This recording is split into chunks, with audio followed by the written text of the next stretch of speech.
अस्सलाम वालेकुम जी, आपका होस्ट से अहमद अली जाद आपकी खिदमत हाजिर। हमारा यूट्यूब और फेसबुक चैनल जो है पाकिस्तान देख रहे हैं। लाखों करोड़ दुरूद हसन मोहम्मद मुस्तफ़ा सल्लल्लाहु अलैहि वसल्लम और आले मोहम्मद पर कौमी असम्बली में 16वीं कौमी असम्बली का एक इजलास जो है वो हुआ और इसके अंदर कल का दिन मुलतवी किया गया, क्योंकि कल फ्राइडे को पाकिस्तान की जो अवान ज़ेरी हैं उसके अंदर स्पीकर और डिप्टी स्पीकर का इंतखाब होगा। आज डेफिनेटली नवाज शरीफ साहब, आसिफ अली जरदारी साहब, शहबाज शरीफ साहब, बिलावल भुट्टो तमाम पहुंचे रहे। आप जानते हैं कि तहरीक इंसाफ के लोग भी पहुंचे, मगर वो मास्क पहन के इमरान अहमद खान नसब का आए।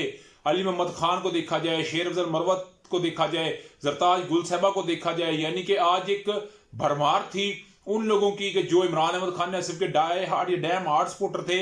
और कुछ जब वो सिग्नेचर के लिए आए तो उनको मास्क भी नवाज शरीफ साहब को इमरान अहमद खान नसब का फेंका गया। मगर इस सारे के ऊपर मौलाना फजल रहमान साहब ने एक लंबा छक्का खेला। उन्होंने कहा जी ये जो ईवान के अंदर कुछ ऐसे लोग आए जो वाम के मैंडेट पर डाका डाल के आया। और तहरीक इंसाफ ने इसी मामले के अंदर अभी जैसे मैं आपके साथ वीलॉग कर रहा हूं एक मीटिंग उनकी जारी है। डेफिनेटली आज मौलाना फजल रहमान साहब ने ये बात कही है कि हम ना वजीर आजम, ना स्पीकर, ना डिप्टी स्पीकर किसी के इंतखाब में वोटिंग के हिस्सा नहीं बनेंगे। और डेफिनेटली वो रोडों पे अपना मामला करेंगे, मगर तहरीक इंसाफ उनको कन्विंस करेगी कि आप वजीर आजम के लिए हमें वोट दें, स्पीकर के लिए हमें वोट दें, डिप्टी स्पीकर के लिए वोट दें, क्योंकि आपके और हमारे अलायंस एक ही है। आपके और हमारे मामला तय क्या कि हम ये चाहते हैं कि हम बेसिकली एहतजाज करें धांधली के अगेंस्ट। मगर इस सारे मामले के ऊपर तो डेफिनेटली कल तक बड़े सारे मामला जो है वो डिस्कस हो जाएंगे। मगर मैं आपको एक खबर देना चाहता हूं, वो है NH66 से। आप हमारी स्क्रीन के ऊपर एक तस्वीर देख रहे हैं, यह है डॉक्टर निसार अहमद चीमा साहब।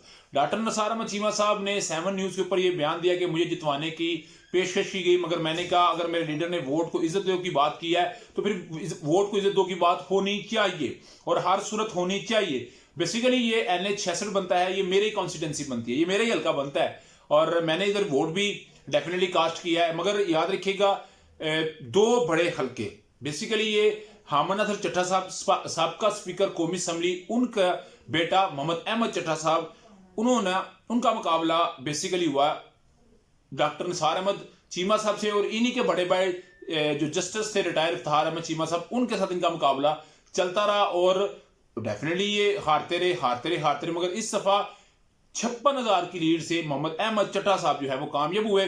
2 बड़े जो इलाके हैं वो इनको मात देते थे।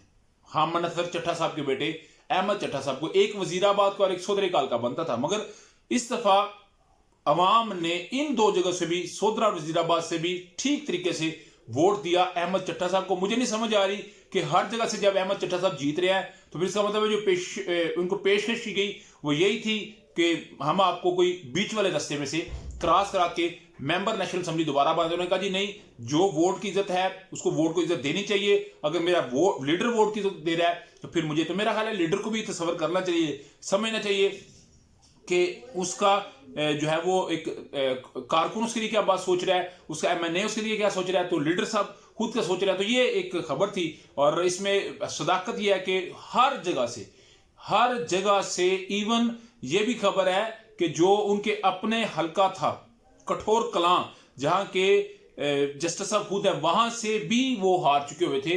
इस तरह जो है वो सिचुएशन उनके लिए पैनिक हो चुकी हुई थी। उधर जी इमरान अहमद खान ने सब बुशरा बेगम और शाह महमूद कुरैशी साहब का केस इस्लामाबाद हाई कोर्ट में समाअत के लिए मुकर्रर हो चुका है। आप जानते हैं नैब और FIA ने इन्होंने केस बनाए थे। रात 12 बजे तक किसी समाअतें हुई। तोशाहाना में इमरान अहमद खान नसब को 14 साल और साइफर केस में 10 साल सजा है। और इस दोनों के ऊपर इमरान अहमद खान नसब, बुशरा बेगम और शाह महमूद कुरैशी साहब की केस की 5 मार्च को समाअत मुकर्रर कर दिया मंगल को। और इसमें बज़ाहिर ही नजर आ रहा है कि इस केस को, इस सजाओं को कल अदम करार दे के, मेरा हाल है जिस तरह एक घर आने का सिलसिला है लोगों का जारी है, जिस तरह लोग धड़ाधड़ घर आ रहे हैं, वो अमल होता सामने नजर आएगा। और उसके अलावा जी अब कैप्टन रिटायर अब्दुल खालिक अचकज़ई स्पीकर बन गया है। बलूचिस्तान असम्बली के डिप्टी स्पीकर गजाला गुल साहबा बनी है। उधर जो बाबर सलीम स्वाति साहब, आजम स्वाति साहब के भाई KPK के स्पीकर बन गए हैं। और सरैया बेबी, वो भी तहरीक इंसाफ की हिमायत याफ्ता डिप्टी स्पीकर बन चुके हुए हैं। उधर मलक अहमद खान स्पीकर पंजाब असम्बली बन चुके हुए हैं। मलक जफर इकबाल जो चंटर साहब हैं वो डिप्टी स्पीकर है KPK के पंजाब के। इसी तरह सैयद साहब एक उधर बने हैं सिंध के अंदर।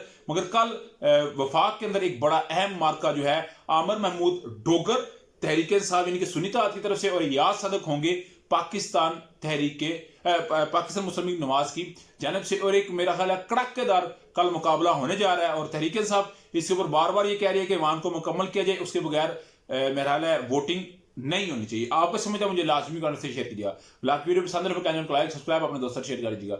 नेक्स्ट वीडियो के लिए होस्ट को जय दिल आपका हमें अस्सलाम वालेकुम।